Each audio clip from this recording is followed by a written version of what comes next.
Hey guys, Crazy Postman here. Well, I have a Luba update today, and it is actually good news. So y'all know that I'm not here on this property all week. Luba mows everything autonomously without me. And last week we had no errors. Luba mowed probably 12,000 square meters without any errors, didn't get stuck, no problems at all. So great job, Luba.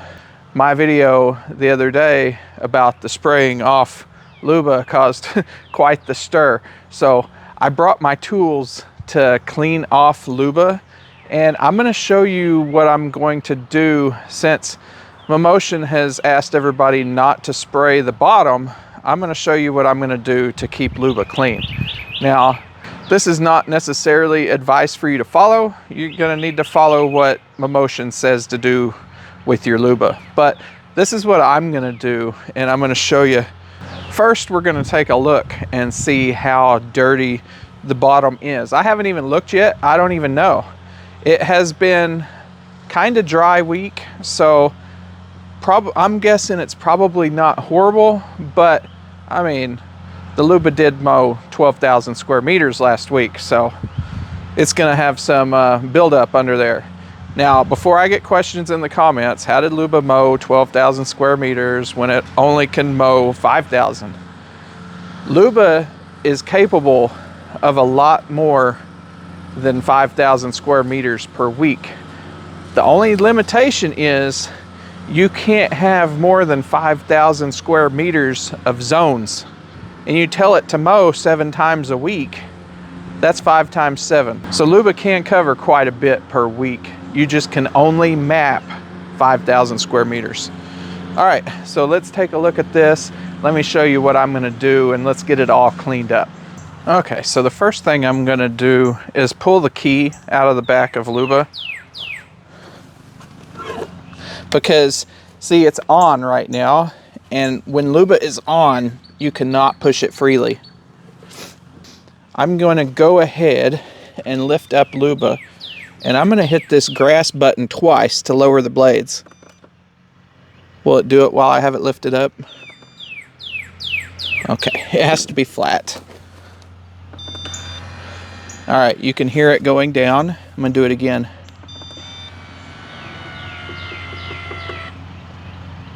Okay. Now, they only did it twice in the example, so I'm assuming hitting it twice takes it all the way down. I don't know that for sure, but that's what they did in the example. Okay, so now I'm pulling the plug, or the safety key, whatever you want to call it. Now, Luba looks absolutely dirty right now, but looking at the bottom, it's actually not that bad, to tell you the truth. But let me bring it over there, and I'm going to show you what I'm going to do. Let's take a closer look at how dirty the top is. Yeah, Luba is absolutely dirty right now. It is pecan seed season.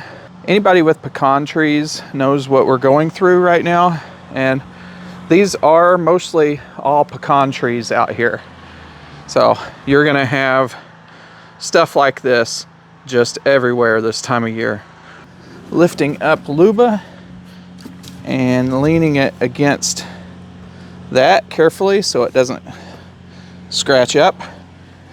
You can see it is kind of dirty, but I don't have any huge grass piles.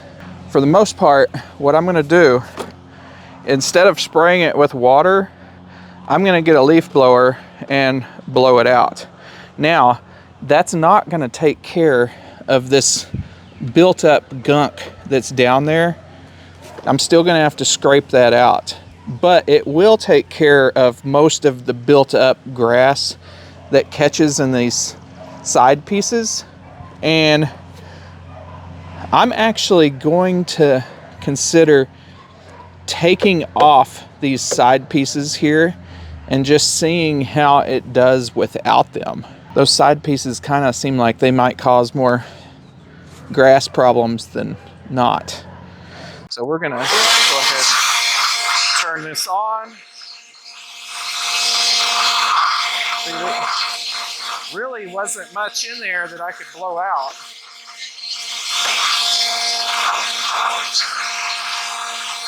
There really wasn't much in there that I could blow out, in case y'all didn't hear me earlier.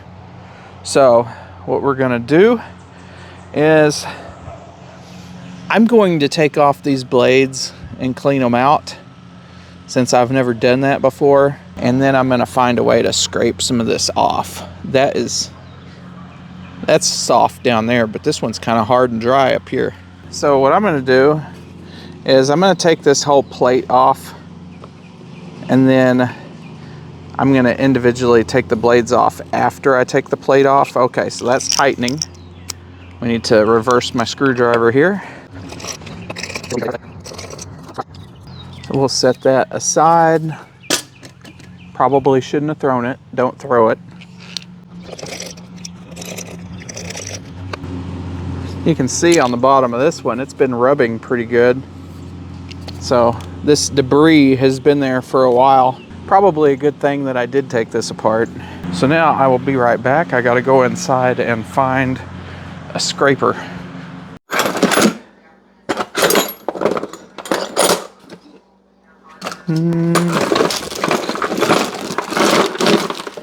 Don't see a scraper.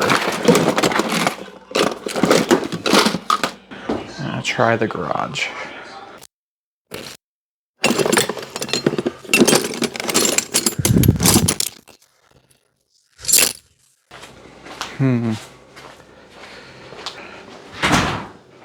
Dan? Yeah. Can you tell me off the top of your head if there's a scraper anywhere? In the glove compartment of the car. Maybe something smaller than that. No? I'll just use this. Never mind.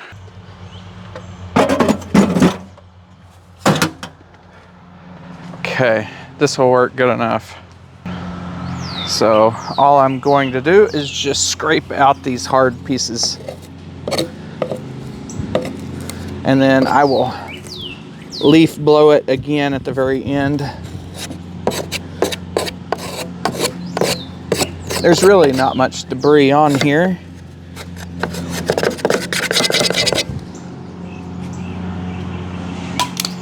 That might work, but it's a little sharp. My dad just brought me this scraper. It might be better, might be worse, we'll see.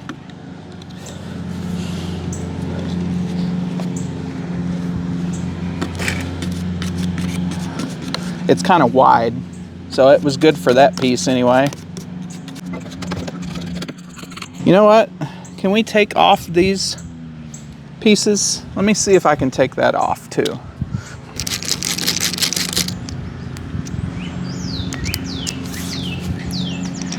If anybody wonders what size I'm using, it's a T10. It's actually a security T10, but you really don't need the security. It's just a regular T10. All right, let's see if this pulls off. Well, that doesn't really pull off. Is it supposed to pull off? No, I need to put some... Yeah, that's not pulling off. There's two more blades way down there on the side. I wonder how in the heck I would get those. The only way to get these would be if the deck was lower. So let me try to turn it back on and see if the deck will lower anymore. Put my hand under there so I can feel it if it's lowering.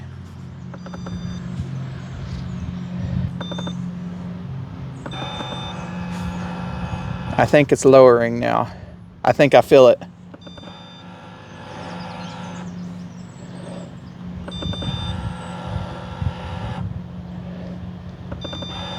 It's still lowering. It must be at the very bottom now because I pushed it and it didn't do nothing. Oh, no, it's still lowering actually.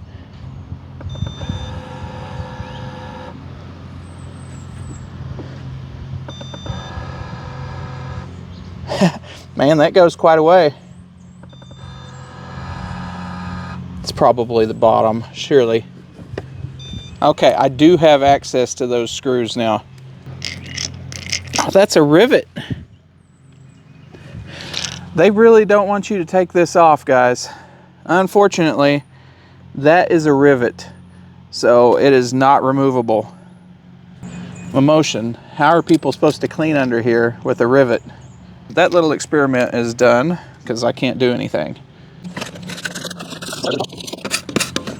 Until you get, oh snap. Be very careful. I just found that rubber. Hopefully I didn't just rip it. That rubber is very thin filling. So I completely understand why these are leaking now. Let me show you. This is the rubber piece that we're talking about. That's what's failing and causing some of the lubas to get wet. Unfortunately, filling it does not give me reassurance. It is very thin and very light. This definitely needs to be made out of a heavier rubber. Yeah, maybe even heavier than this rubber. Yeah, that's not reassuring, putting my finger on that actually. So I will not be cleaning back there very aggressively at all. So this thing's been mowing here since February, and the blades don't look too bad yet. It's been mowing about 10 to 12,000 square meters a week, and the blades look really good still. Look at that. Look how much stuff is crammed under that blade. Let me zoom in on it for you. That's how much stuff was crammed under that blade. Wow. Now this blade has a few chunks taken out of it, but I wouldn't say it's bad yet.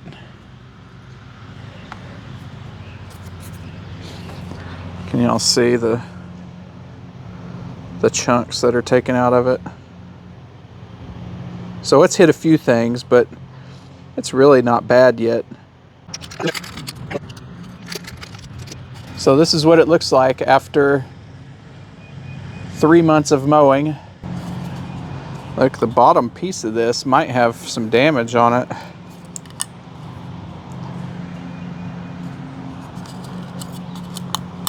Look at that. That's interesting.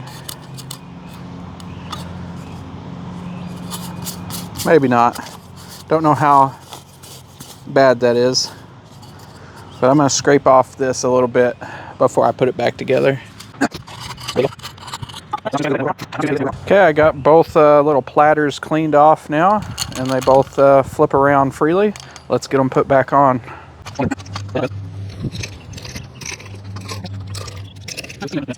Look at how dirty this is down here. You need to not forget to clean this out, because that's where the little IR window is, and that helps Luba back up. I'm just going to take off this pole because I don't use it. I'm going to neatly store it back here. My mom will never notice. Because, as y'all know, my RTK unit is up there on the roof. Right there. I decided to mount it up there just because I have such a large yard. But if y'all watched my other video about RTK penetration, I had no problem with it mounted here, with it, you know, going through the house or all the way to the very back of the yard. So RTK is normally not the trouble point. The normal trouble point, if you're having problems, would be the GPS on Luba, because obviously Luba's under trees. RTK sits in the same spot up there with a nice view of the sky. So RTK is normally not the trouble if you're having satellite issues. All right, let's get this key back in Luba and we'll be done. There was one idea that I might want to suggest to Mammotion. It was brought up by a commenter, but I was actually thinking the same thing as well. So you have your no-go zones. So I have a little island right there around that one. And then this little island here is a no-go zone. Mammotion, something you might want to think about is including no-go zones in your boundary cleaning. When you say, when it's time to do the boundaries, like if people have selected to do a boundary mow, when you come around and you're doing the boundary, you could also go around your no-go zone, because it does seem like Luba does not tidy up the edges around no-go zones. Now, I don't know if that's possible or not, but that's just a suggestion. During boundary mowings, if they could also come clean up the edges around no-go zones. So we've had Luba on for a few minutes now. Let's go ahead and see if it can go home. See if it's acquired enough satellites to go home. And there it goes. It'll go to its little welcome home mat and then perform a take turn. We put that mat there to protect the grass, and then it will just back up into its little charging house here. Now, I didn't bother cleaning the top of the Luba off right now. I mean, maybe I should. That's something my dad can do, to be honest, without me here.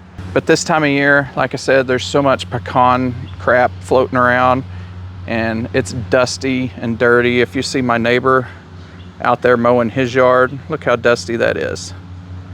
So we just don't get much rain around here anymore, and everything's gonna get dirty no matter what. So looking at Luba's area that it mows, it does a very good job. It's keeping this section here mowed very well. It also does the whole front yard. So that's gonna be the end of today's video. We had a positive Luba update this week. No errors, no getting stuck anywhere. Just a perfect week for Luba. Mowed probably 10, 12,000 square meters, no problems. And the undercarriage didn't look that bad either, but we got it all cleaned up without water. And from now on, I may not take the blades apart every week. I mean, it is what it is. I have a Husqvarna auto mower at my house, and I've had it for the last 5 years. And to be honest, I'm gonna admit that I have cleaned it exactly 0 times. So it is what it is. I do change the blades on the poor Husqvarna maybe once a year, but to be honest, it hasn't been any problems. It lives in my backyard and I never think about it. The Luba's starting to get that way. Like this week, no problems at all, worked great. So hopefully we have perfect weeks to come, and hopefully Mammotion will figure out the cleaning the bottom of the deck situation. I don't know what they're gonna do about that yet, but if I hear something, I will be sure to pass it along. But for now, I am obviously not gonna be cleaning the bottom of this with water, because it's a very expensive tool and I don't want to sacrifice the warranty. Even though they listed it for sale as IPX6, you know, fighting somebody over a warranty claim, it's just not worth it. They said don't do it, so I'm not gonna do it. I will just be cleaning it with the leaf blower and maybe brushes and scrapers. But thanks for watching this episode. If something happens, I will make a new video and see y'all in the next one.